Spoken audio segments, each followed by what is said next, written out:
जलाधारी है, उस जलाधारी के पास में जहां पानी बहता है, बीच में अशोक सुंदरी का स्थान है। जहां से पानी बह रहा है उसका राइट भाग, वहां गणेश जी का स्थान है, लेफ्ट भाग कार्तिकेय जी का स्थान है। शंकर भगवान के ऊपर जो जल गिर रहा है वो शंकर भगवान की 5 लड़कियां, जया, विषहरा, शामलीबारी, दौतली, देव, ये शंकर जी की 5 बेटियां ऊपर हैं। जहां से पानी बहकर उस निकासी से, जहां नाली बनी रहती है, पानी जहां से निकलकर बाहर मंदिर के जा रहा है, वो 33 कोटि देवताओं का स्थान है। इसलिए सारे मंदिरों की परिक्रमा हो सकती है, पर शंकर जी की मंदिर की परिक्रमा नहीं करते, क्योंकि वो जल जो जा रहा है वो 33 कोटि देवताओं का स्थान है, उसको हम लांघ नहीं सकते। वो स्थान जल चढ़ाते समय आप इसका स्मरण रखें।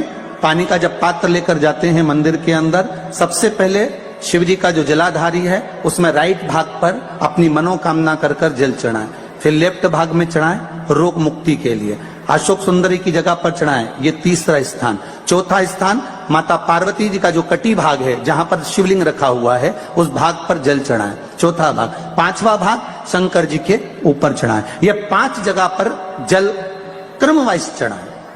आप लोग जाते हो डायरेक्ट जाकर शंकर जी पे जल उंडेल करा जाते हो, सीधे गए और शिव जी पे जाकर आपने जल चढ़ा दिया। हमारे यहाँ शास्त्र कहता है जैसे अपन देवताओं की पूजन करते हैं तो पंडित जी सबसे पहले पूजन किसकी कराते हैं? जम के बोलो जरा, गणेश जी की। गणेश जी के बाद पूजन कराते कराते कराते कराते कराते कराते आगे के सारे देवता कराते कराते कराते कराते फिर मूल पूजन पर पहुंचते हैं। आप डायरेक्ट मूल पूजन पे पहुंच जाते हो।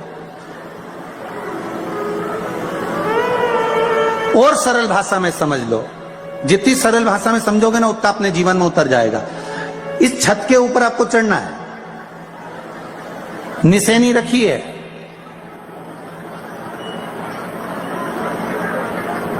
पाए लगे हुए हैं, आप कैसे चढ़ोगे? एक एक पाए पर पांव रखकर चढ़ोगे कि डायरेक्ट पहला पे रखोगे आखिरी पर? जम के बोलिए जरा, एक एक पाए पर पांव रखोगे ना कि धीरे धीरे हमको चढ़ना है। रोज शंकर के मंदिर में प्रतिदिन जाने वाले को और एक और चीज अपने स्मरण में रहे, अगर शिव के मंदिर नहीं जा सकते तो अपने घर में जो शिवलिंग है उस पर जल चढ़ाओ। और यदि आप अपने शंकर के घर में शिवलिंग पर भी जल नहीं चढ़ा पा रहे हो तो किसी बेलपत्री का वृक्ष हो, उस वृक्ष के नीचे भी जल चढ़ाओ। और कभी मौका मिल जाए, कभी भगवान शंकर की बड़ी करुणा हो जाए, भगवान शंकर की बड़ी उदारता हो जाए, भगवान शंकर की बड़ी कृपा हो जाए, बड़ी कृपा हो जाए, भगवान शंकर जिस दिन तुम्हारे ऊपर बड़ी कृपा कर दे, किसी सोमवार को 3 नियम बना लो। जिस दिन मेरा भोले बाबा तुम पर कृपा कर दे उस दिन सोमवार का एक नियम बना कि महीने का एक सोमवार मुझे ऐसा करना है, 3 नियम धारण करना है महीने के सोमवार को। पहला, सुबेरे जाकर शंकर भगवान को 1 लोटा जल चढ़ाना है। दूसरा, दोपहर के समय पर जाकर मुझे बेलपत्री के वृक्ष के नीचे एक चावल का दाना रखकर बेलपत्री की 7, 11, 21, 108, 51 जितनी परिक्रमा आप लगा सकते हो वो लगाना है। और तीसरा, बेलपत्री के वृक्ष के नीचे और शंकर के मंदिर के दरवाजे पर मुझे एक घी का दीपक लगाना है। बस ये 3 नियम जिसने महीने में एक बार ले लिया, समझ लो उसको पीछे हटने की जरूरत ही नहीं, वो आगे ही बढ़े। महीने के किसी एक सोमवार का ऐसा नियम बना लो कि मुझे 3 नियम धारण करना है। महीने के किसी भी एक सोमवार को, हम ये नहीं कहेंगे कि तुम सोमवार 5 पढ़ रहे हैं तो 5 को करो, 4 पढ़ रहे हैं तो 4 को करो, 3 पढ़ रहे हैं तो 3 को करो। तुम तो महीने का एक सोमवार का नियम बना। और मेरी दीदियों से, मेरी बेटियों से जो विदेश में रह रही हैं, जो कहीं बाहर रह रही हैं, कहीं बड़े शहर में रह रही हैं, जो रोज मंदिर नहीं जा सकते, हर किसी महीने के एक सोमवार को भी ये नियम निर्धारण करते, तो उनसे कहेंगे कि 3 महीने में एक सोमवार का नियम बना लो। 3 महीने में नहीं बना सकते तो 6 महीने में एक सोमवार का नियम बना लो। और 6 महीने में नहीं बना सकते तो 1 साल में एक सोमवार का ऐसा नियम बना लो कि मैं साल का एक सोमवार ऐसा रहूंगी कि सुबह सोमवार के दिन मंदिर में जाकर जल चढ़ाऊंगी, दोपहर में जाकर बाबा को एक अक्षत का दाना रखकर, अक्षत का मतलब है कि बाबा मेरी दिनों दिन उन्नति करना। बेलपत्री के वृक्ष के नीचे जो अक्षत रखा जाता है वो उन्नति के लिए रखा जाता है। शंकर के शिवलिंग पर जो अक्षत रखा जाता है वो रोग मुक्ति के लिए रखा जाता है। अशोक सुंदरी पर जो अक्षत रखा जाता है वो संतान प्राप्ति के लिए रखा जाता है। षडानंद कार्तिकेय की ओर जो अक्षत रखा जाता है वो हमारे बच्चों की सुख समृद्धि के लिए रखा जाता है। विनायक की ओर, गणेश जी की ओर जो अक्षत रखा जाता है वो हमारे घर में कोई मंगल कार्य आ जाए उसके लिए रखा जाता है। और जो पीठिका होती है जिस पे शिवलिंग रखा होता है, पार्वती जी का हस्तकमल, उस पर अक्षत रखा जाता है तो नारी के अखंड सौभाग्य के लिए रखा जाता है। अक्षत रखने का भी तरीका है।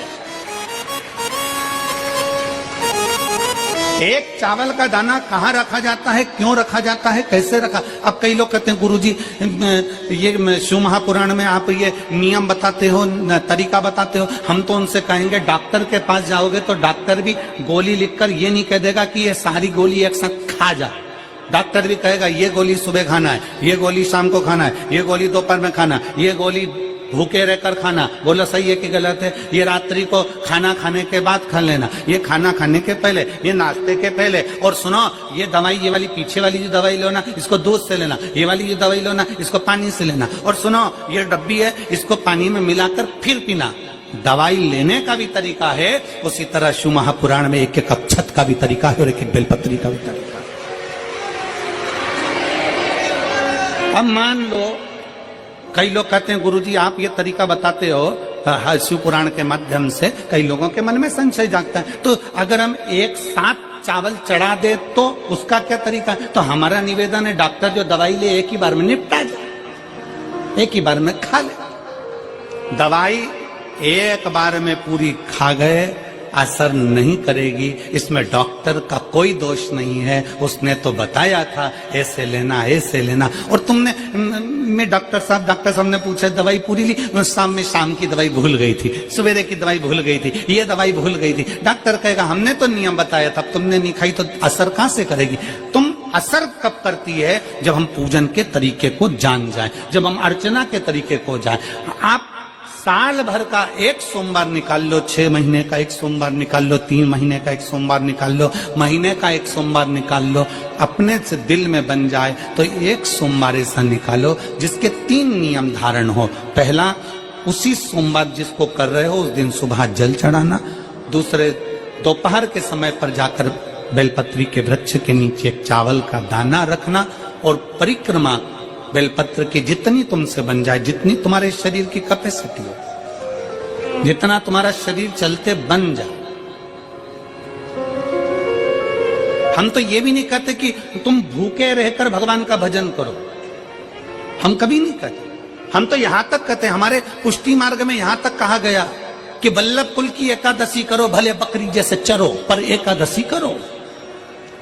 हम तो यहां तक कहते हैं कि बहुत समय से कल मेरी एकादशी है, एकादशी है, एकादशी है, एकादशी है, पूरे घर को हिलाकर रख दिया एकादशी है, एकादशी, एकादशी है। बहू टेंशन में, बेटा डिप्रेशन में, पति पपीता ला ला के, सेव फल ला ला के, मूंगफली का दाना ला ला के, काजू कतली ला ला के, सेव फल ला ला के, और सारा सामान साबूदाना और खिचड़ी और ना चिप्स ना जाने क्या क्या ला ला के, बेचारा पति एकादशी आती है वो नौमी से चिंता में पड़ जाता है।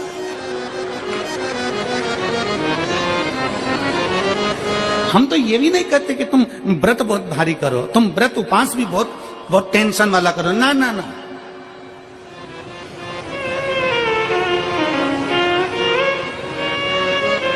अपने को व्रत उपास भी इतना बहुत भूखे रह रहे हो, बहुत प्यासे रह रहे हो और मालूम पड़े कि भगवान हमें मिलेगा, भगवान हमें मिलेगा।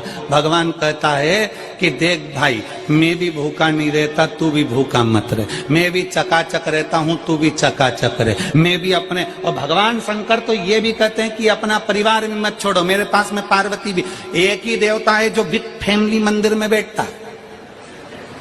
शंकर जी हैं तो पार्वती जी है, तो गणेश जी हैं, तो कार्तिकेय जी हैं, तो नंदी है, सब मंदिर के अंदर चाहिए। शंकर भगवान अपने पूरे परिवार के साथ। शंकर जी तो ये कहते हैं अकेले तुम क्यों रहते हो। शिव जी की एक बात अपने ध्यान में रखना, कितनी सुंदर बात है शंकर भगवान की, बहुत ध्यान में रखिएगा।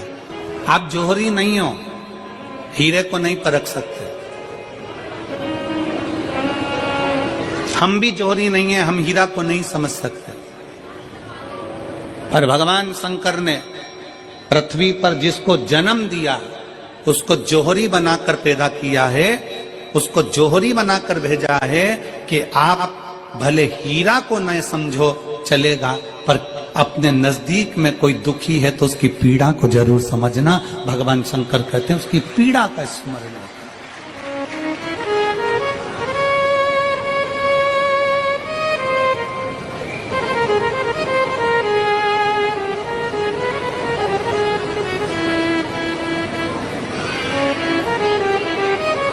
हीरा को समझो ना समझो पर पीड़ा को जरूर समझिए, किसी के दर्द को जरूर समझिए, किसी के दुख को जरूर समझिए, किसी की तकलीफों को जरूर समझिए। पशुपतिनाथ का व्रत करते हो आप, 16 सोमवार का व्रत करते हो आप, संकट सोमवार का व्रत करते हो आप, शिवरात्रि का व्रत करते हो, सोमवार की अष्टमी का व्रत करते हो। उन व्रतों में सारे व्रत करो, मना नहीं है, पर उस व्रत में अपना पूर्ण समर्पण परमात्मा के प्रति रखो। केवल खाना छोड़ा है, अन्न छोड़ा है, भोजन छोड़ा है, और दिन में सुबह से लेकर शाम तक 2-3 बार तुमने कुछ ना कुछ पाया है, वो व्रत हो सकता है आपकी दृष्टि में, पर हमारी दृष्टि में व्रत कौन सा है? शिव महापुराण की कथा कहती है कि सुबेरे आपका व्रत चालू हुआ, दूसरे दिन ब्रह्म मुहूर्त तक जो आपका व्रत आपने रखा है, भगवान का जो व्रत कर रहे हो, उस व्रत में एक बात अपने अंदर उतार कर रखो कि इस दिन मैं अपने मोबाइल का त्याग करती हूं, पूरे दिन मैं मैसेज नहीं पढ़ूंगी, मैं देखूंगी नहीं, मैं अपशब्द नहीं कहूंगी, मैं जानूंगी नहीं। दूसरा, आज के दिन मेरा व्रत है, आज 1 महीने में, 15 दिन में, 2 दिन में, 20 दिन में मैंने अगर किसी से भी अपशब्द कहा होगा, आड़ा टेढ़ा कहा होगा, तो सबसे पहले आज व्रत वाले दिन मैं उसको सॉरी कहूंगी, क्षमा मांगूंगी और अपने हृदय से लगाने का प्रयास करूंगी। व्रत है। व्रत का तीसरा अंश, आज मेरा व्रत है, मैं आज के दिन किसी को भी अपशब्द नहीं बोलूंगी, किसी के लिए आड़ा तड़ा नहीं बोलूंगा, आज जितना बन सकेगा मैं सात्विक जीवन जीऊंगा। चौथा, आज मेरा व्रत है, आज के दिन मैं झूठ नहीं बोलूंगी, ना झूठ बोलूंगा सुबह से लेकर शाम तक। और 5वां, आज व्रत वाला दिन है, जितना फलार मैं करूंगी उसका पैसा जोड़ूंगी कि 15 रुपए का मैंने साबुदाना खाया, 10 रुपए का बटाटा खाया, ये खाया वो खाया, सारा हिसाब लगाकर 55, 60, 70 रुपए जितने होते हैं उसमें से एक अंश निकालकर मैं उसका एक भाग किसी गौशाला में जाकर गाय को चारा जरूर दूंगी। आपका व्रत, आपकी साधना, आपका तप, आपका बल, आप कैसा कर रहे हैं? केवल भूखे रहने पर भगवत पद की प्राप्ति नहीं होती। शिव महापुराण की कथा कहती है कि भूखे रहने से भगवान की प्राप्ति नहीं होती। शिव पुराण की कथा कहती है भगवान को पाने की भूख बढ़ाने से भगवान की प्राप्ति होती है। भीतर से परमात्मा को पाने की भूख बढ़ाइए, भगवान को पाने की भूख बढ़ाओ भीतर से।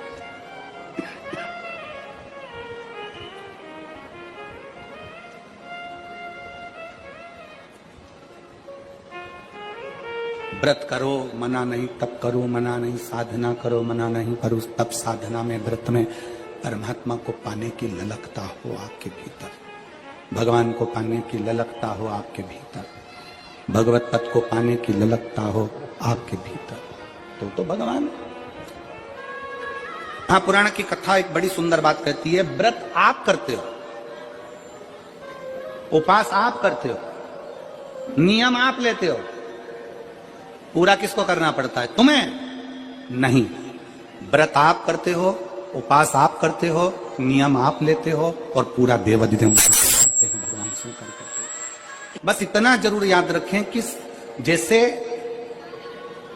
कुछ प्राप्त हो भी गया तो शिव को धन्यवाद देकर शंकर के दरवाजे पर जाते रहना, यह हमारा कर्तव्य है।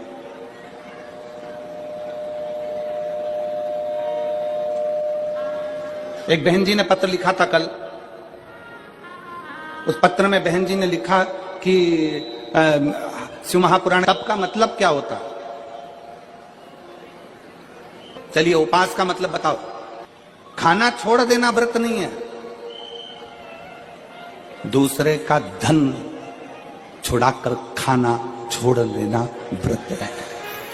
शिक्षा दे देना, किसी को चिकित्सा की जरूरत है, उसकी चिकित्सा में थोड़ा सा धन लगा देना।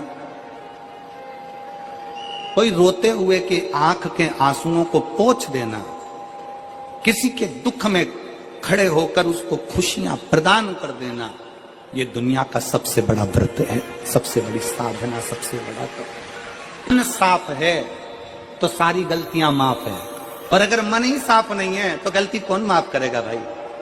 हम भी तो अपनी जिंदगी में एक नियम बना सकते हैं कि मैं श्री शिवाय नमस्तुभ्यम का जाप करूंगी। मेरी कॉलोनी में कोई शंकर जी का मंदिर है, हम 5-10 महिलाएं प्रत्येक सोमवार को 10 मिनट बैठेंगी। शाम के समय प्रदोष काल में 6 बजे 6:30 बजे बैठेंगे, 6:45 बजे 15 मिनट बाद उठ जाएंगे, श्री शिवाय नमस्तुभ्यम का जाप करेंगे, शंकर जी को भोग लगाएंगे। अगर एक हफ्ते में 5 सोमवार पड़ते हैं तो 5 महिलाएं अपना नियम बना ले कि आज का प्रसाद थोड़ा सा, कुछ भी शक्कर, खड़ी शक्कर, कुछ भी मैं लेके आऊंगी, मां भोग लगाएंगे, अपन 5 मिलकर श्री शिवाय नमस्तुभ्यम जपेंगे, प्रसाद बांट देंगे, अपने घर चले जाएंगे। ज्यादा ढोंग प्रपंच नहीं, दिखावा नहीं, कोई एक नियम।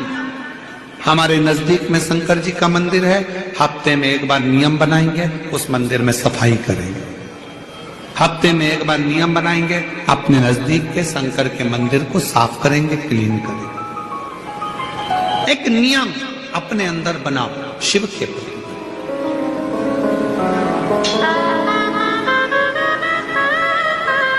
अपने भीतर जब हम नियम बना लेते हैं कि श्री शिवाय नमस्तुभ्यम जपना है, शिव को एक लोटा जल चढ़ाना है, शंकर की आराधना करना है, तो शिव हमारे लिए भी कोई ना कोई नियम जरूर बनाते हैं और हमारा कल्याण जरूर करते हैं। एक नियम है, इस कथा को सुना, तुम्हारे पति को फल प्राप्त हो।